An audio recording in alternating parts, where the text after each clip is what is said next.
السلام علیکم ورحمۃ اللہ تعالی وبرکاتہ۔ نحمده ونصلي ونسلم على رسوله الكريم اما بعد فاعوذ باللہ من الشیطان الرجیم بسم اللہ الرحمن الرحیم ان اللہ وملائکتہ یصلون علی النبی یا ایہا الذین آمنوا صلوا علیہ وسلموا تسلیما اللہم صلی علی سیدنا ومولانا محمد معدن الجود والکرم وآلہ الکرام وابنہ الکریم وبارک وسلم صلاۃ و سلاما علیک یا رسول اللہ صلی اللہ تعالی علیہ وسلم۔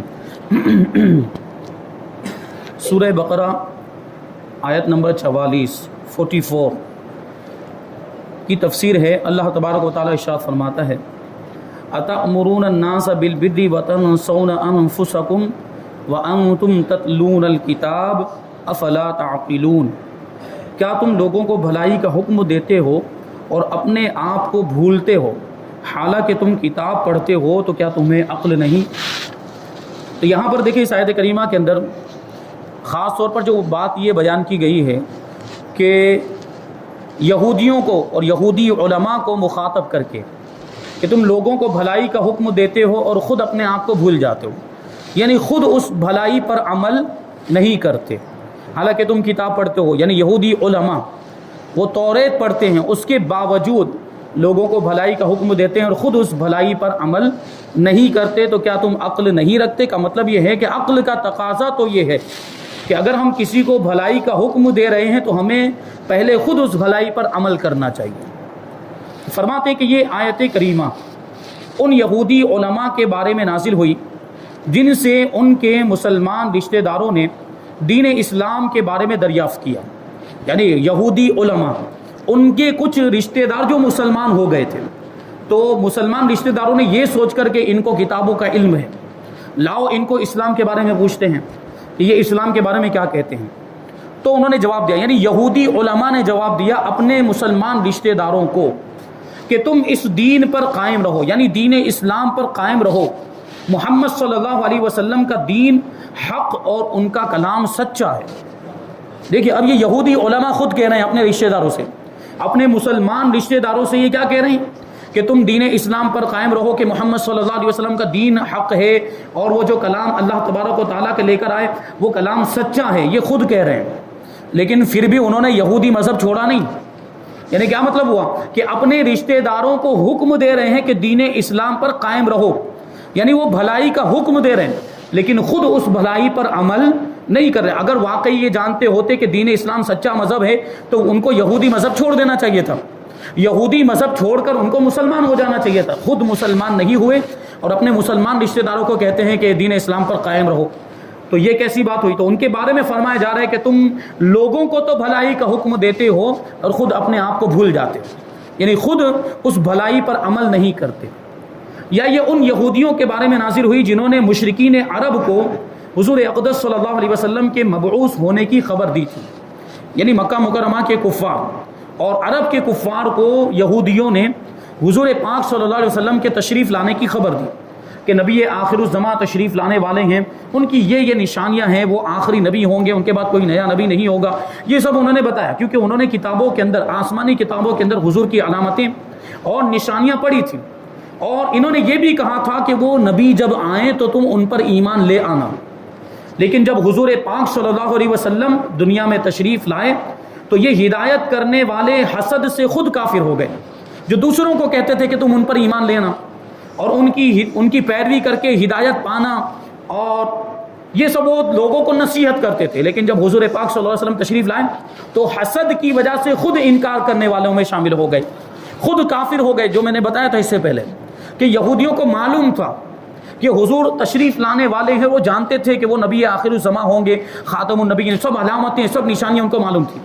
لیکن ان کا کیا ماننا تھا کہ نبی تو ہمارے میں سے ہی ہوگا، جو آخری نبی ہوگا وہ یہودیوں میں سے ہوگا، بنی اسرائیل میں سے ہوگا، وہ یہ لوگ سوچتے تھے۔ لیکن حضور پاک صلی اللہ علیہ وسلم عرب میں تشریف لائے، بنی اسرائیل میں سے تشریف نہیں لائے، یہودیوں میں تشریف نہیں لائے، بلکہ عرب میں تشریف لائے، تو اب ان کو حسد پیدا ہو گیا اور اسی حسد کی وجہ سے انہوں نے انکار کر دیا، جبکہ اب بھی جان رہے ہیں کہ یہی وہ نبی ہیں جن کی نشانیاں ہماری کتابوں کے اندر بیان کی گئی، جاننے کے باوجود اب انکار کر دیا، تو یہ انکار اور زیادہ سخت ہو گیا۔ کفار نے تو انکار کیا اپنی ہٹ ڈرمی کی وجہ سے یا اپنی سرداری کھو جانے کے خوف سے، لیکن ان لوگوں نے تو حضور کو جاننے پہچاننے کے باوجود انکار کیا۔ یہ جان رہے کہ یہی نبی آخر الزمان، یہی خاتم النبیین، پھر بھی حسد اور جلن کی وجہ سے تو ان کا جرم اور بڑا۔ وہ فرماتے ہیں کہ حسد کی وجہ سے کافر ہو گئے، تو ان سے فرمایا گیا کہ لوگوں کو نیکی کا حکم دیتے ہو اور خود اپنے آپ کو بھول جاتے ہو، کہ حضور کے تشریف لانے سے پہلے لوگوں کو حکم دیتے تھے کہ ان پر ایمان لے آنا، ان کی پیروی کرنا، اور جب حضور تشریف لے آئے، حضور مبعوث ہو گئے، تو خود منکر ہو گئے، جو دوسروں کو حکم دیتے تھے خود انکار کرنے والے ہو گئے، خود کافر ہو گئے۔ یاد رہے کہ اس آیت کریمہ کا شان نزول خاص ہونے کے باوجود اس کا جو حکم ہے وہ عام ہے، یعنی یہ اگرچہ یہودی علماء کے بارے میں آیت کریمہ نازل ہوئی ہے، لیکن اس کا حکم جو ہے وہ عام ہے، یعنی سب لوگوں کے لیے ہے، یعنی مسلمانوں کے لیے بھی ہے۔ کیا مطلب ہوا کہ ہمیں بھی اس پر عمل کرنا چاہیے کہ ہم اگر کسی کو بھلائی کا حکم دے رہے ہیں تو پہلے ہمیں خود اس پر عمل کرنا چاہیے۔ عام مسلمانوں کے لیے، علماء کے لیے، دین کی خدمت کرنے والوں کے لیے، لوگوں کو بھلائی کا حکم دینے والوں کے لیے یہ آیت کریمہ عبرت ہے اور اس میں سبق ہے کہ اگر ہم کسی کو نصیحت کر رہے ہیں، کسی کو اچھا کام کرنے کا، بھلائی کا حکم دے رہے ہیں، تو پہلے ہمیں خود اس پر عمل کرنا چاہیے۔ تو اس کے بارے میں فرماتے کہ یہاں ایک بات ذہن نشین رکھیں، سمجھ لیں اس کو اچھی طرح، کہ معمولی فساد اس وقت بہت بڑے فتنے اور تباہی کی شکل اختیار کر لیتا ہے جب اس کا ارتکاب کرنے والے خود وہ لوگ ہوں جو دوسروں کو تو بھلائی کا حکم دیتے ہیں، لیکن جب ان کے عمل سے پردہ اٹھے تو معلوم ہوتا ہے کہ گناہوں کے سب سے بڑے مریض تو یہی ہیں۔ ایسے لوگ بھلائی کا حکم دیں گے تو کوئی فائدہ ہوگا؟ جو خود عمل نہیں کرتے اور لوگوں کو اچھا کام کرنے کا، گناہوں سے بچنے کا حکم دیتے ہیں، تو انہیں یاد رکھنا چاہیے، ایسے لوگوں کو یاد رکھنا چاہیے کہ قول و فعل کا تضاد، یعنی بات کچھ اور عمل کچھ اور خلوت و جلوت کا فرق، لوگوں کے سامنے کچھ اور ان کا معاملہ رہتا ہے اور تنہائی میں کچھ اور معاملہ، کہ لوگوں کے سامنے بہت نیک متقی پرہیزگار بن جاتے ہیں اور تنہائی میں گناہوں کے معاملات۔ تو یہ تنہائی اور خلوت اور جلوت، تنہائی اور لوگوں کے سامنے مجلس کا فرق، اس کو کہتے ہیں خلوت اور جلوت کا فرق، یہ دنیا اور آخرت دونوں کے لیے بہت نقصان دہ ہے۔ دنیا میں تو اس قدر نقصان دہ ہوتا ہے کہ ایک مرتبہ کسی کے بارے میں یہ تضاد ثابت ہو جائے، یعنی یہ بات ثابت ہو جائے کہ وہ جو بولتا ہے وہ اس پر عمل نہیں کرتا، کسی کے بارے میں یہ بات ثابت ہو جائے کہ وہ لوگوں کو تو بھلائی کا حکم دیتا ہے، خود عمل نہیں کرتا، تو لوگ زندگی بھر اسے منہ لگانا پسند نہیں کرتے۔ ایسے آدمی کو، ابھی آپ خود ہی غور کریں، ایک آدمی ایسا ہے جو خود نماز نہیں پڑھتا، ابھی اب وہ دوسرے آدمی کو بولے بھائی نماز پڑھ، تو اس کو سامنے سے کیا جواب ملے گا؟ وہ کہے گا بھائی پہلے تو خود تو پڑھ پھر نماز کا حکم دینا۔ اور ہمارے یہاں پہ تو عجیب معاملات ہیں اس تعلق سے، وہ کہتے ہیں نا روکڑا جواب ملتا ہے، وہ اپنی زبان کے اندر وہ کہے گا کہ بھائی تو نماز پڑھ، تو کیا کہے گا؟ تو خود تو پڑھتا نہیں، دوسروں کو سکھانے بیٹھا ہے، ہوتا ہے کہ نہیں؟ ایسا جواب ملتا ہے۔ تو یہ غلط نتیجہ نکلتا ہے بے عملی کا، بد عملی کا، خود عمل نہیں کرتے ہیں، لوگوں کو حکم دیتے ہیں۔ تو ایک تو یہ چیز ہوگی کہ وہ خود بے عزت ہوگا، اور اس کی وجہ سے بسا اوقات سامنے والا بھی متنفر ہوتا ہے۔ اگر خدا نہ خواستہ علماء کے اندر یہ بات آ جائے کہ معاذ اللہ علماء عمل نہیں کرتے، اور وہ اگر کسی کو صحیح کام کا، بھلائی کا حکم دیں، اور پھر سامنے والے کو پتہ چل جائے کہ یہ حکم دینے والے خود ہی عمل نہیں کرتے، تو معاذ اللہ ہو سکتا ہے کہ وہ دین سے ہی دور ہو جائے۔ کہ جب دین کی خدمت کرنے والے اور دین کے رہنما ہی ایسے بے عمل ہو گئے ہیں تو ہم عمل کر کے کیا کریں گے؟ یہ بات ہوگی کہ نہیں؟ تو یہ علماء کی اور زیادہ ذمہ داری بنتی ہے۔ دیکھیے علماء کی بھی ذمہ داری ہے اور عام مسلمانوں کی بھی ذمہ داری ہے دین پر عمل کرنا، ٹھیک ہے؟ یہ اچھی بات ہے، یہ ایک تصور ہے کہ علماء کے تعلق سے ہماری عوام ہرگز یہ برداشت نہیں کرتی کہ کوئی عالم بے عمل ہو، اگرچہ وہ خود بے عمل ہوں گے لیکن علماء کو بے عمل نہیں دیکھنا چاہتے، یہ ایک اچھی بات ہے۔ اچھا، علماء کو بھی یہ تصور بنانا چاہیے، علماء کے اندر یہ ذہن رہنا چاہیے کہ ہم خود عمل کریں اور پھر لوگوں کو بھلائی کا حکم دیں، کیونکہ ایک تو یہ بات جو میں نے ابھی بتائی یہ خرابی کہ اگر معلوم پڑ گیا کہ ہم بے عمل ہیں تو ہمیں سامنے سے الٹا جواب ملے گا۔ دوسری بات کہ بے عملی کی وجہ سے ہماری بات میں تاثیر نہیں رہتی، اگر ہم خود عمل نہیں کرتے اور اس کام کا اگر ہم حکم دیں گے تو اس بات کا کوئی اثر نہیں ہوگا، یہ ذہن میں رکھنا چاہیے۔ تو علماء کی ذمہ داری اور زیادہ بنتی ہے عمل کرنے کے اعتبار سے، کیونکہ لوگ ان کو دیکھ کر فالو کرتے ہیں، علماء کو دیکھتے ہیں کہ علماء کیا عمل کر رہے ہیں اور ان کو دیکھ کر سیکھتے ہیں اور علماء اگر خود ہی بدعملی کا شکار ہوں گے تو پھر دین برباد ہو جائے گا، اور اس سے فائدہ ہونے کے بجائے نقصان ہوگا. تو علماء کی ذمہ داری بنتی ہے کہ وہ عمل کریں. بہرحال وہ اور آگے کچھ بتائیں گے اس کے تعلق سے. تو اس کا نقصان یہ ہوتا ہے کہ اگر کسی کے بارے میں معلوم پڑ گیا کہ وہ ایسا کرتا ہے، یعنی لوگوں کو بھلائی کا حکم دیتا ہے لیکن خود عمل نہیں کرتا، تو لوگ اسے منہ لگانا پسند نہیں کرتے، بلکہ ایسے کے عمل کو دیکھ کر نہ جانے کتنے لوگ ہمیشہ دین ہی سے متنفر ہو جاتے، دین ہی سے دور. دین کے پہرے دار اور دین کے رہنما جب علماء کا یہ معاملہ ہے تو ہم عمل کر کے کیا کر لیں گے، اس طرح کی بات سامنے آتی ہے. اسی وجہ سے تو فرمایا گیا کہ بے عمل عالم یہ سب سے پہلے جہنم میں جائے گا. اچھا اب اس کو بھی لوگ دلیل بناتے ہیں، مطلقاً کہہ دیا جاتا ہے کہ عالم اور مولوی جہنم میں جائیں گے. اللہ کی پناہ، یہ ہرگز نہ بولا جائے. جو آیا ہے حدیث پاک کے اندر وہ یہ ہے کہ جو عمل نہیں کرتا، جو اپنے علم پر عمل نہیں کرتا ہے، اس کے بارے میں وہ وعید ہے. عام طور پر آپ علماء کے بارے میں نہیں کر سکتے. علماء با عمل، علماء ربانیین، وہ تو جنتی بلکہ دوسروں کو جنت میں لے جائیں گے. علماء ربانیین ان کو شفاعت کا اختیار ملے گا، وہ اپنے چاہنے والوں کو، اپنے خدمت گزاروں کو، اپنے مریدین کو جنت میں لے کر جائیں گے. ان کی تو یہ شان ہوگی. اچھا وہ جو اپنی زبان سے بول دیتے تو ان کی زبان کا تیر یہ کہاں کہاں جا کے لگتا ہے اس پر وہ غور نہیں کرتے. یعنی یہ مطلقاً جو کہہ دیا جاتا ہے معاذ اللہ کہ علماء یہ عالم سب سے پہلے جہنم میں جائیں گے، تو کیا غوث پاک عالم نہیں ہے؟ تو یہ تیر وہاں بھی لگا. غریب نواز عالم نہیں، باقاعدہ مدرسے میں جا کے علم حاصل کیا انہوں نے. اور جتنے بھی اولیاء کرام ان کی زندگیوں کو اٹھا کر دیکھ لو، اکثر اولیاء کرام نے مدرسوں میں، دارالعلوم میں جا کر علماء کی بارگاہ میں حاضر ہو کر علم حاصل کیا ہے. وہ عالم دین تھے، انہوں نے حدیث کا، قرآن کا، تفسیر کا، فقہ کا علم حاصل کیا، وہ بھی عالم ہوئے. تو کیا ان کے بارے میں یہ جملہ نکال سکتے؟ جسارت ہوگی، اتنی طاقت ہے ان کی زبان میں کہ غریب نواز کے بارے میں یہ کہتے کہ معاذ اللہ وہ بھی جہنمی، یا غوث پاک کے بارے میں کہتے کہ معاذ. اچھا یہ بات اور آگے لے کے چلیں تو حضور پاک صلی اللہ علیہ وسلم کے عالم نہیں ہیں. حضور پاک صلی اللہ علیہ وسلم تو معلم کائنات ہیں. یہ تیر وہاں بھی جا کر لگتا ہے. انہیں اپنی آخرت کی فکر کرنی چاہیے جو ایسے جملے مطلق بول دیا کرتے ہیں. معاذ اللہ عالم جو ہے جہنم میں جائیں گے سب سے پہلے. نہیں، وہ بات ہے بے عمل عالم کی. جو عالم اپنے علم پر عمل نہیں کرتا اس کے بارے میں یہ فرمایا گیا. آپ مطلق نہیں بول سکتے. یہ علماء تو دین کے رہنما ہیں، لوگوں کو دین سکھانے والے، اور جو با عمل علماء ان کا مرتبہ بہت بلند و بالا ہے. اللہ تبارک و تعالیٰ ان کے ذریعے سے کتنوں کو جنت عطا فرمائے گا، یہ ذہن میں رہنا چاہیے. بہرحال علماء کو بھی یہ اس تعلق سے غور کرنے کی ضرورت ہے کہ اگر ہم عوام کو نصیحت کرتے ہیں تو ہم اپنے تعلق سے بھی سوچیں کہ ہم اس پر عمل کر رہے ہیں کہ نہیں کر رہے ہیں. یہ میں اپنے آپ کے لیے بھی بول رہا ہوں. یہ خلوت کا اور جلوت کا بھی اگر فرق ہوگا تو ہماری زبان میں تاثیر نہیں رہے گی کہ ہم لوگوں کے سامنے بہت اچھا بن جاتے ہیں، نیک متقی پرہیزگار بن جاتے ہیں، اور تنہائی میں گناہوں کے معاملات ہیں. تو اب ہم جب لوگوں کو بھلائی کا حکم دیں گے اس میں کوئی اثر رہے گا؟ نہیں. آج کل جو تقریروں میں، بیانات میں اثر باقی نہیں رہا، اس کی بنیادی وجہ یہی ہے کہ علماء کے اندر بھی وہ عمل کی کمی پائی جاتی ہے. ورنہ اگلے جو بزرگوں کے واقعات اور حالات دیکھیں، وہ ایک جملہ ارشاد فرماتے تھے تو کیا سے کیا ہو جاتا تھا. غوث پاک رضی اللہ تعالیٰ عنہ کا واقعہ، وہ جملہ میرے ذہن سے نکل گیا، وہ یہ تھا کہ آپ کے صاحبزادے حضرت سیدنا عبد الرزاق رضی اللہ عنہ وہ عالم بن کے آئے. دیکھیں وہ انہوں نے، غوث پاک نے اپنے بیٹے کو بھی عالم بنایا. اب وہ عالم بن کے آئے. غوث پاک کی مجلس تو سچتی تھی، 70 ہزار کا مجمع ہوتا تھا.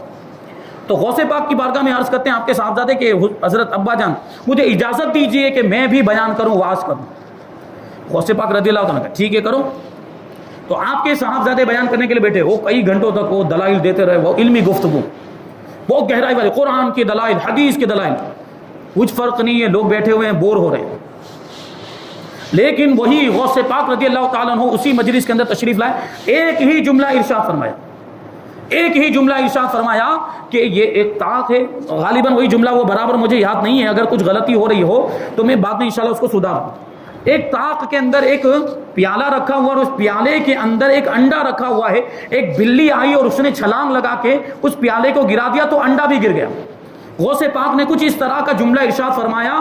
اب جتنے بھی مجلس والے تھے ان کی کیفیت ہی تبدیل، کپڑے پھاڑنے لگ گئے. کیفیت ہی تبدیل. وہ دیکھیں گھنٹوں سے تقریر کر رہے تھے، اس کا وہ اثر نہیں ہوا. غوث پاک رضی اللہ تعالیٰ نے پتہ نہیں یہ کیا جملہ ارشاد فرمایا. یہ معرفت والا جملہ تھا، سمجھنے والے سمجھ گئے اور ان کے اوپر وجد کی کیفیت طاری ہو گئی. غوث پاک کی مجلس، اور کپڑے پھاڑے، گریبان چاک کرنے لگ گئے، اور کتنے لوگ بے ہوش ہو گئے اس میں. یہ ان کی زبان میں تاثیر تھی. یعنی یہ معرفت بتا رہے ہیں وہ کہ دنیا کی حقیقت کیا ہے. یہ ایسے انڈا گر کر پھوٹ گیا، یہ بالکل کبھی بھی آپ کی موت آ جائے گی اور دنیا ختم، آپ کی زندگی ختم. یہ معرفت والی بات انہوں نے غوث پاک رضی اللہ تعالیٰ عنہ نے یہ ایک جملے میں سمجھا دی، ایک جملے میں. اور جس طرح انڈا گر کے پھوٹ گیا، کبھی بھی موت کا فرشتہ آ جائے گا، آپ کی روح قبض کر کے چلا جائے گا، زندگی ختم. تو وہ دہاڑے مار مار کے رونے لگ گئے، گریا ازاری کرنے لگے، بے قراری بے چینی کی کیفیت طاری ہو گئی. تو یہ اثر ہوتا ہے بزرگوں کی زبان میں. کیوں؟ کیونکہ وہ ایسا عمل بھی کرتے تھے. بہرحال ابھی آگے آئے گا کہ اگر چلو مان لیتے ہیں کہ کوئی بے عمل بھی ہے تو اس کو کیا کرنا چاہیے؟ کیا وہ دین کا کام چھوڑ دے؟ کیا وہ دین کی خدمت کرنا بند کر دے؟ لوگوں کو بھلائی کا حکم دینا بند کر دے؟ اس کے تعلق سے آگے آئے گا. فرماتے ہیں کہ اس سے کیا نقصان ہوتا ہے. آخرت میں بھی اس کا بہت بڑا نقصان ہے کہ دنیا میں تو یہ نقصان ہوا کہ لوگ دور ہو جاتے ہیں اور اس کو پسند نہیں کرتے ایسے آدمی کو جو خود عمل نہیں کرتا، لوگوں کو بھلائی کا حکم دیتا ہے. لیکن آخرت میں اس کا کتنا بڑا نقصان ہے، اس کے تعلق سے ایک روایت یہاں پر ذکر کرتے ہیں. حضرت عدی بن حاتم رضی اللہ تعالیٰ عنہ سے روایت ہے کہ حضور پاک صلی اللہ علیہ وسلم نے ارشاد فرمایا کہ قیامت کے دن کچھ لوگوں کو جنت کی طرف لے جانے کا حکم ہوگا. جنت میں نہیں، جنت کی طرف. یہاں تک کہ جب وہ جنت کے قریب پہنچ کر اس کی خوشبو سونگھیں گے، کوئی جنت کی خوشبو بہت دور تک آتی ہے، تو جنت کے قریب پہنچ کر جنت کی خوشبو سونگھیں گے اور جنت کے اندر یہاں سے دور رہ کر، جنت کے باہر رہ کر جنت کے محلات اور اہل جنت کے لیے تیار کی ہوئی اللہ تعالیٰ کی نعمتوں کو دیکھیں گے. یہ غور کرنے کی بات ہے کہ وہ جنت میں داخل نہیں ہوئے، جنت کے باہر ہی سے جنت کے محلات کو دیکھا اور جنت کی نعمتوں کو دیکھا جو اللہ تبارک و تعالیٰ نے جنتیوں کے لیے تیار کی ہوئی ہے. تو ندا دی جائے گی کہ انہیں جنت سے لوٹا دو، یعنی وہاں سے واپس لے کر آؤ. جنت کو دیکھ لیا، جنت کے محلات کو دیکھ لیا، جنت کی نعمتوں کو دیکھ لیا، اب کیا حکم ہوگا؟ ان کو وہاں سے واپس لے کر آؤ، کیونکہ ان کا جنت میں کوئی حصہ نہیں، وہ ہوں گے جہنمی. تو سوال یہ ہے کہ اللہ تبارک و تعالیٰ چاہتا تو ڈائریکٹ ان کو جہنم میں داخل کر دیتا، وہ سیدھے جہنم میں چلے جاتے، وہاں سزا بھگتتے. لیکن ایسا کیوں کیا جائے گا؟ اس میں کیا حکمت ہے کہ پہلے جنت دکھائی گئی، جنت کے محلات دکھائے گئے، جنت کی نعمتیں دکھائی گئی؟ یہ اس وجہ سے ہوگا کہ ان کی حسرت میں اور ان کے افسوس میں اور زیادہ اضافہ ہو جائے. کہ ڈائریکٹ جہنم میں ڈال دیا جاتا تو اس کی تکلیف الگ ہے، لیکن جنت کو دیکھنے کے بعد جب جہنم میں جائیں گے تو اور زیادہ تکلیف ہوگی، کیونکہ جنت کی نعمتیں دیکھ لی ہوں گی اور وہ سوچتے رہیں گے، افسوس ہوتا رہے گا کہ کاش کے جنت والے کام کیے ہوتے تو ہمارے گناہوں کا یہ نتیجہ نہیں ہو. تو بہرحال ان کا جنت میں کوئی حصہ نہیں. یہ ندا سن کر وہ ایسی حسرت کے ساتھ لوٹیں گے کہ اس جیسی حسرت کے ساتھ ان سے پہلے لوگ نہ لوٹے ہوں گے.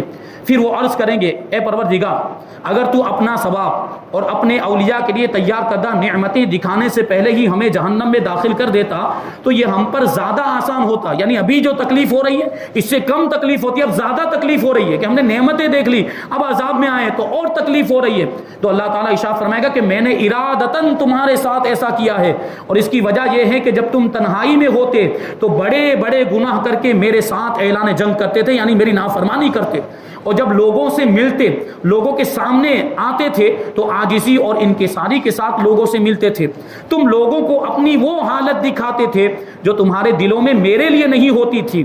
تم لوگوں سے ڈرتے اور مجھ سے نہیں ڈرتے تھے. ایسا ہوتا ہے تو کسی عالم صاحب کے سامنے اچھے بن جاتے ہیں، نیک بن جاتے ہیں. پیر صاحب جب آتے ہیں، پیر صاحب اکثر دیکھا گیا، پیر صاحب جب آئیں گے تو سب نمازی بن جائیں گے، سب مسجدوں میں پہنچ جائیں گے.